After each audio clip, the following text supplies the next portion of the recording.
আমাৰ পৰা আগতীয়াকৈ আগধন তেওঁলোকে লৈ লৈছে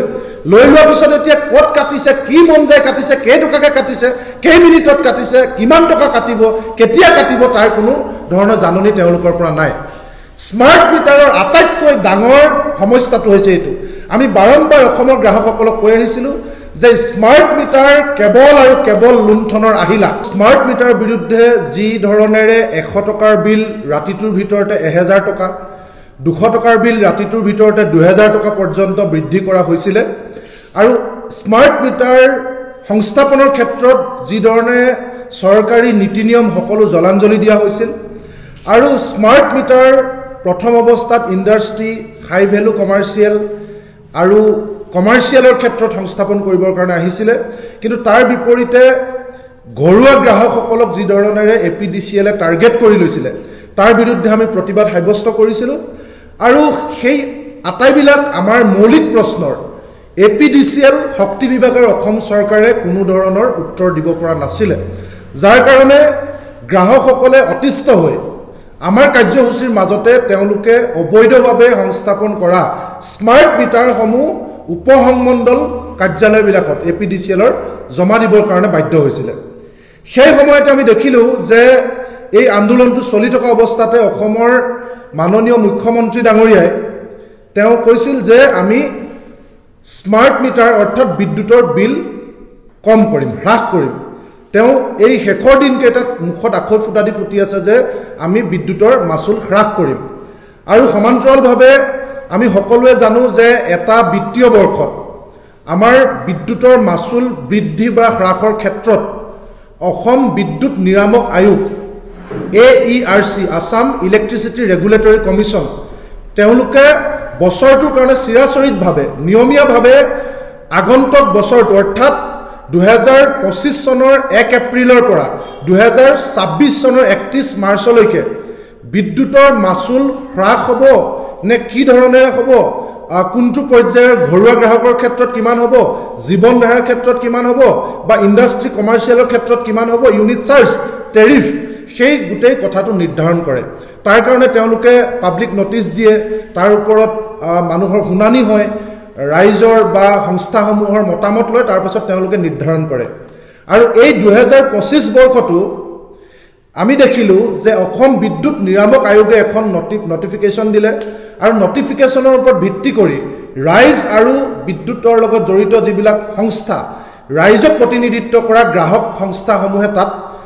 সাংঘাতিক ধৰণে অবজেকশ্যন দিলে আৰু অবজেকশ্যন দিয়াৰ পাছত সকলো চালিজাৰি চাই যোৱা 25 মাৰ্চ তাৰিখে অসম বিদ্যুৎ নিয়ামক আয়োগে আনুষ্ঠানিকভাৱে এখন সংবাদমেল দি তেওঁলোকে ক'লে যে একাংশ গ্ৰাহকৰ ক্ষেত্ৰত 1 টকা আৰু একাংশ গ্ৰাহকৰ ক্ষেত্ৰত 25 পইচাকৈ বিদ্যুতৰ মাচুল ৰেহাই দিয়া হ'ব আমি দুটা কথা দেখিলোঁ একে সময়তে নিয়ম মাফিকভাৱে অসম বিদ্যুৎ নিয়ামক আয়োগেও ৰাইজক ক'লে যে আমি প্ৰেছ মিট দি ক'লে যে আমি বিদ্যুতৰ বিল নিয়মীয়া গ্ৰাহক বা ডমেষ্টিকৰ ক্ষেত্ৰত 1 টকা একাংশৰ ক্ষেত্ৰত আৰু ইণ্ডাষ্ট্ৰি বা যিখিনি অধিক বিদ্যুৎ ব্যৱহাৰ কৰে তেওঁলোকৰ ক্ষেত্ৰত 25 পইচা আমি 1 টকা আৰু 25 পইচা বিদ্যুতৰ মাচুল হ্ৰাস কৰিম আৰু একে সময়তে চৰকাৰৰ ফালৰ পৰা মুখ্যমন্ত্ৰী ডাঙৰীয়াই ক'লে যে আমি 1 টকাকৈ বিদ্যুতৰ মাচুল ৰেহাই কৰিম প্ৰথম অৱস্থাত ক'লে যে 120 ইউনিটলৈকে কৰিম তাৰপিছত এতিয়া ক'লে নহয় ঘৰুৱা গ্ৰাহক সকলোৰে ক্ষেত্ৰত কৰিম এতিয়া আমাৰ প্ৰশ্ন হ'ল যে অসম বিদ্যুৎ নিয়ামক আয়োগৰ 1 টকা বা 25 পইচা আৰু অসম চৰকাৰৰ ফালৰ পৰা নিজা উদ্যোগত 1 টকা গতিকে 1+1 2 টকাকৈ প্ৰতি ইউনিটত বিদ্যুতৰ মাচুল যোৱাকালিৰ পৰা 1 এপ্ৰিলৰ পৰা সকলো বিদ্যুতৰ গ্ৰাহকে ৰেহাই পাব লাগে কিন্তু আমাৰ প্ৰশ্ন হ'ল যি সময়ত APDCLে মানুহৰ ঘৰত স্মাৰ্ট মিটাৰ লগাইছে যি সময়ত তেওঁলোকে স্মাৰ্ট পদ্ধতিৰে মানুহৰ বিদ্যুতৰ বিল সংগ্ৰহ কৰিম বুলি কৈছে সেই স্মাৰ্ট মিটাৰ ব্যৱহাৰ কৰা APDCLে 25 তাৰিখে অসম বিদ্যুৎ নিয়ামক আয়োগে ঘোষণা কৰা এই ৰেহাইৰ যিখন সাৰ্কুলাৰ বা যিখন নটিফিকেশ্যন বা যিখন জাননী আজি 7টা দিন আজি 2 এপ্ৰিললৈকে তেওঁলোকে ৰাজহুৱা কৰা নাই আমি সকলো মাধ্যমতে চাইছো তেওঁলোকৰ ৱেবছাইটত গৈ চাইছো তেওঁলোকৰ গৈ ফেচবুক পেজত গৈ চাইছো তেওঁলোকৰ ইউটিউব পেজত গৈ চাইছো কতোৱে কিন্তু এতিয়ালৈকে APDCLে এই যে ৰেহাই কৰা হল বুলি দুই ধৰণেৰে এহাতেদি অসম চৰকাৰৰ ফালৰ পৰা এহাতেদি অসম বিদ্যুৎ নিয়ামক আয়োগৰ ফালৰ পৰা দুই ফালৰ পৰা যে ৰেহাই দিয়া হৈছে বুলি সাংঘাতিক ধৰণে প্ৰচাৰ কৰি আছে তাৰ বিপৰীতে কিন্তু কি ধৰণেৰে ৰেহাই কৰা হৈছে ক'ত ৰেহাই কৰা হৈছে তাৰ কোনো নটিফিকেশ্যন আজিৰ দিনটোলৈকে দিয়া নাই আমাৰ চৰকাৰ আৰু এপিডিচিএললৈ প্ৰশ্ন যে আমি যেতিয়া গ্ৰাহক হিচাপে যিকোনো এখন ব্যৱসায়িক প্ৰতিষ্ঠান বা যিকোনো এখন দোকানৰ পৰা বস্তু কিনো তাত এখন প্ৰাইচ লিষ্ট থাকে যে কোনটো সামগ্ৰীৰ দাম কিমান হ'ব কিন্তু এই জীৱনধাৰা বা ডমেষ্টিক বা কমাৰ্চিয়েল বা ইণ্ডাষ্ট্ৰি এই আটাইবিলাকৰ ক্ষেত্ৰত প্ৰতিটো ইউনিট চাৰ্জ কিমানকৈ হ'ব এই বিষয়ে কিন্তু কিয় এপিডিচিএলে এতিয়ালৈকে কোনো ধৰণৰ জাননী জাৰি কৰা নাই আমাৰ দ্বিতীয় প্ৰশ্ন হৈছে যে যেহেতু 30 লাখ স্মাৰ্ট মিটাৰ অসমৰ গ্ৰাহকৰ ঘৰত সংস্থাপন কৰা হৈছে গতিকে 30 লাখ গ্ৰাহকে এতিয়া প্ৰিপেইডত পইচা দিব লগা হৈছে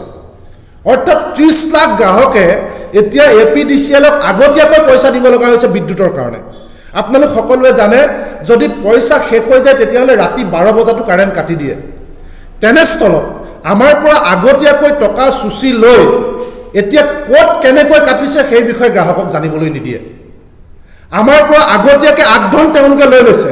লৈ লোৱাৰ পিছত এতিয়া ক'ত কাটিছে কি মন যায় কাটিছে কেই টকাকৈ কাটিছে কেই মিনিটত কাটিছে কিমান টকা কাটিব কেতিয়া কাটিব তাৰ কোনো ধৰণৰ জাননী তেওঁলোকৰ পৰা নাই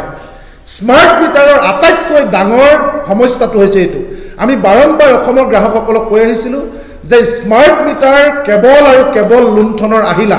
স্মাৰ্ট মিটাৰ জৰিয়তে যেতিয়াই মন যায় যিমান মন যায় তেওঁলোকে গ্ৰাহকৰ পৰা বিদ্যুৎ মাচুল আদায় কৰিব পাৰিব তাৰ একমাত্ৰ জ্বলন্ত প্ৰথমটো মানুহক লুণ্ঠন চলোৱাৰ আহিলা হৈছে যে মানুহক ভালৰি লগাই কৈ দিয়া হৈছে যে তোমালোকক চৰকাৰৰ ফালৰ পৰা 1 টকা আৰু নিৰাময় আয়োগৰ ফালৰ পৰা 1 টকা অৰ্থাৎ 2 টকাকৈ প্ৰতি ইউনিটত মাচুল ৰেহাই দিয়া হৈছে